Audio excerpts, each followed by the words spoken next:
أعوذ بالله من الشيطان الرجيم. بسم الله الرحمن الرحيم. بلى من أوفى بعهده واتقى فإن الله يحب المتقين. إن الذين يشترون بعهد الله وأيمانهم ثمنا قليلا أولئك لا خلق لهم في الآخرة ولا يكلمهم الله ولا ينظر إليهم يوم القيامة ولا يزكيهم ولهم عذاب عليم. وإن منهم لفريقا يلوون ألسنتهم بالكتاب لتحسبوه من الكتاب وما هو من الكتاب ويقولون هو من عند الله وما هو من عند الله ويقولون على الله الكذب وهم يعلمون. ما كان لبشر أن يؤتيه الله الكتاب والحكم والنبوة ثم يقول للناس كونوا عبادا لي من دون الله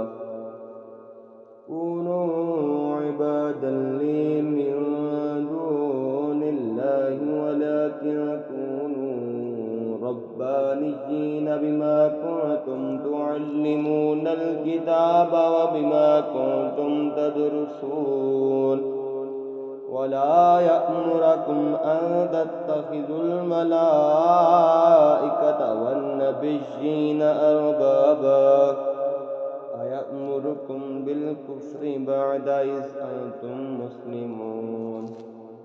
وإذا أخذ الله ميثاق النبيين لما آتيتكم من كتاب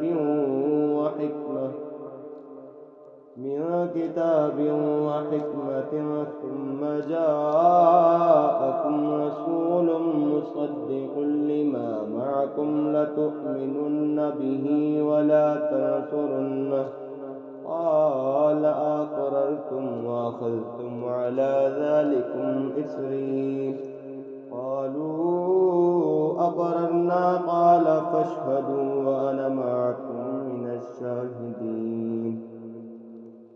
فمن تولى بعد ذلك فأولئك هم الفاسقون. أفغير دين الله يبغون وله أسلم من في السماوات والأرض طوعا وكرها وإليه يرجعون.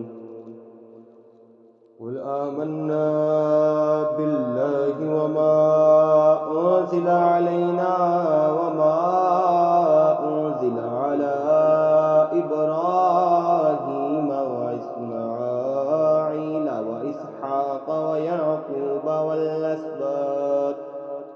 ويعقوب والأسباط وما أوتي موسى وعيسى والنبيون من ربهم لا نفرق بين أحد منهم ونحن له مسلمون.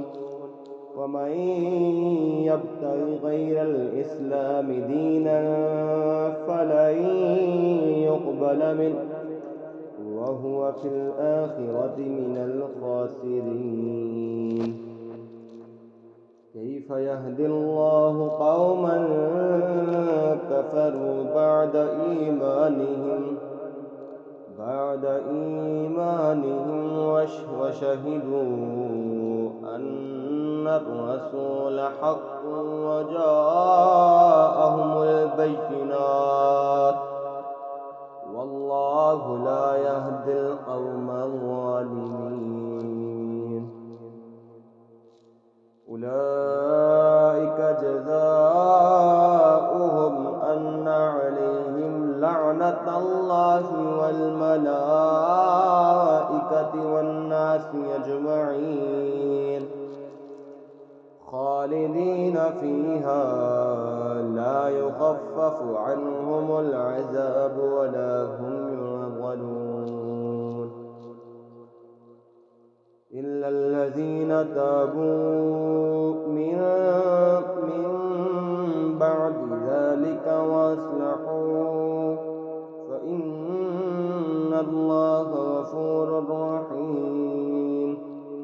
إن الذين كفروا بعد إيمانهم ثم ازدادوا كفرا لن تقبل توبتهم وأولئك هم الضالون.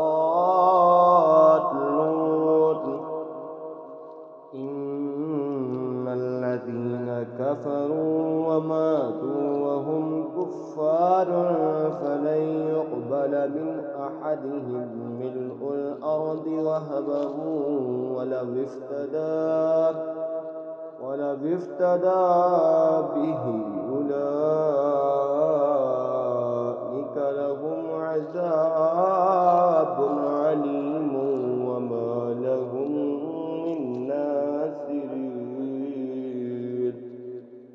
آمنت بالله صدق الله العظيم.